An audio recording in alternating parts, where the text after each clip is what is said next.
Welcome everyone. In this video lecture, we will learn about full wave rectifiers. As we have already discussed about half wave rectifier in previous video lecture, that in case of half wave rectifier, current flows through the load only during the positive half cycles, and during the negative half cycle it will be blocked.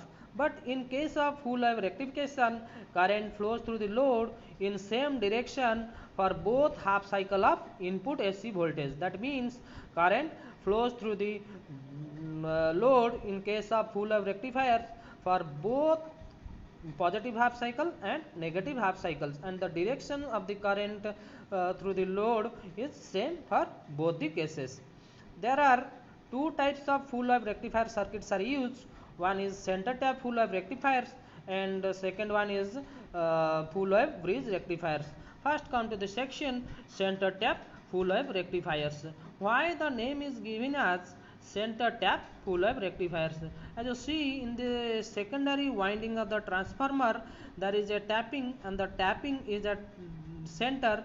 As you see in this case, where the load is connected. That means if number of the turns in secondary winding is 200, and this portion have 100 winding 100 number of turns, and this portion have 100 number of turns. So the name is given as center tap full wave rectifiers. As you see in this circuit, there are two diodes are used. Suppose the name of the first diode is D1 and the second is D2, and the load is connected the load is connected in the center of the secondary winding of the transformer. As you see, this is the secondary winding of the transformer, and this is the primary winding. So the supply voltage is VI, the supply voltage is sinusoidal type.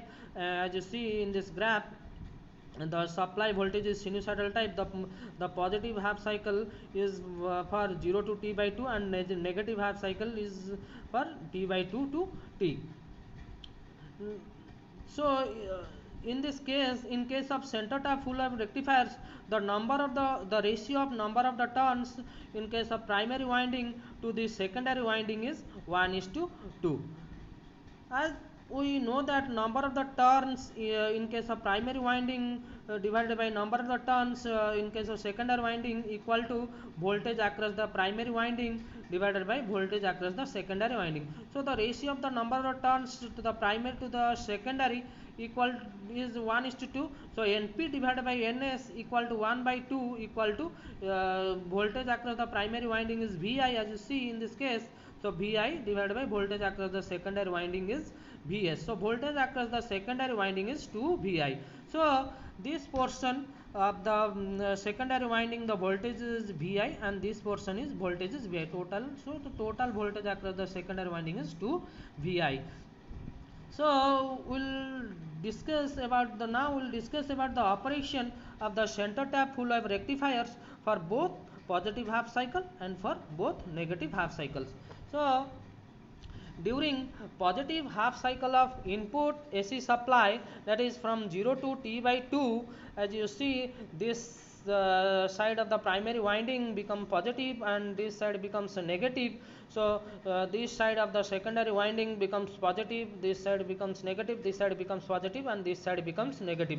So the diode D1 becomes forward bias, as the P side of the diode is connected to positive potentials and N side is connected to negative polarity. So the diode D1 becomes forward bias and the diode D2 becomes reverse biased, as the P side of the diode D2 is connected to the negative polarity and N side is connected to the positive polarity. Suppose we have taken the diode D1 and D2 as ideal diodes. We replace the diode D1 as short circuit and the diode D2 as open circuit, because the diode D1 becomes forward bias and diode D2 becomes reverse bias during the positive half cycle of input AC supply. So in this case, as you see, the current flows through the load through the diode D1 and through the load for upper half portion of the circuit. So applying Kirchhoff's voltage law, to this upper half portion of the circuit, as you see, plus Vi minus V0 equal to 0. So V0 equal to Vi. That means the output voltage is equal to input voltage. As you see in this graph, the output voltage is equal to input voltage for positive half cycle of input supply, and the direction of the current, as you see in this case through the load, is from right to left.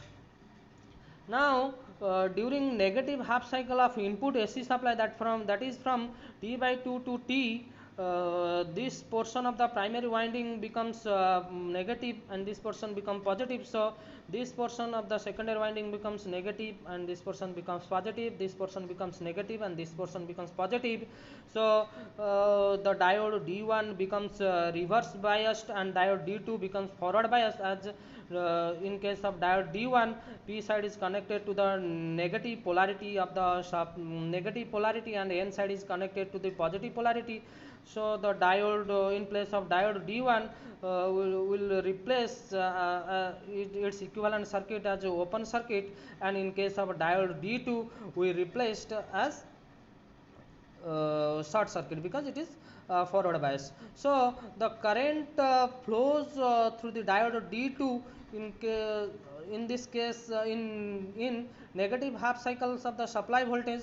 So applying Kirchhoff's voltage law to the lower portion of the circuits, as you see, plus Vi minus V0 equal to 0. So V0 equal to Vi. So as you see in this case in negative half cycle of AC supply, the current flowing through the load is also from right to left. That is, the polarity of the current flowing through the load is same as during the positive half cycle. So in the output we will get the voltage like this.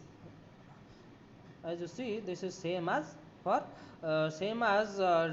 during the positive half cycle. The dotted line represent the output voltage in case of positive half cycle, and the solid line represents the negative half cycle. In the both cases the polarity will be same. As you see in case of center tap full wave rectifier, the current flows through the load both for the negative half cycle and positive half cycle is in same direction, that is from positive that is from right to left. So this is the final plot for the output voltage in case of center tap full wave rectifier. As you see, the polarity of the voltage will be same for both the positive half cycle and negative half cycles. I hope you will understand the operation of center tap full wave rectifiers. Now we'll come to the section peak inverse voltage of center tap rectifiers. This is the circuit diagram for the calculation of peak inverse voltage of the center tap full wave rectifiers. The maximum peak voltage of the input supply is Vm, as you see in this case.